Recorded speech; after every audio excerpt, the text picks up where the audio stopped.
कुलकर्णी लोंढे शेख आमने सामने प्रभाग 11 मध्ये होणार तिरंगी लढत. अहिल्यानगर महानगरपालिकेच्या सार्वत्रिक निवडणुकीच्या पार्श्वभूमीवर प्रभाग क्रमांक 11 मधील ड प्रवर्ग जागेसाठी चुरशीची तिरंगी लढत रंगणार असल्याचं चित्र स्पष्ट होतंय. या प्रभागामध्ये शिवसेना शिंदे गट, भाजप आणि राष्ट्रवादी काँग्रेस शरदचंद्र पवार गट यांच्या थेट सामना होणार असल्याची जोरदार चर्चा राजकीय वर्तुळामध्ये सुरू आहे. या लढतीमध्ये शिवसेना शिंदे गटाकडून नरेंद्र कुलकर्णी, भाजपकडून सुभाष लोंढे तर राष्ट्रवादी काँग्रेस शरदचंद्र पवार गटाचे अधिकृत पुरस्कृत उमेदवार मतीन शेख रिंगणात उतरल्यानं निवडणूक अधिक रंगतदार होणार आहे.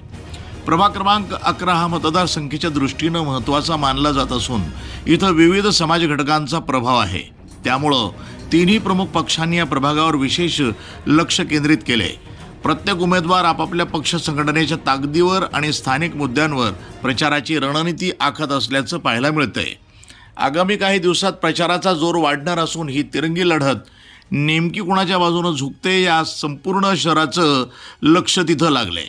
प्रभाग क्रमांक 11 मधील ही निवडणूक अहिल्यानगरच्या राजकीय समीकरणावर परिणाम करणारी ठरण्याची शक्यता व्यक्त केली जाते. News today 24 Ahilyanagar.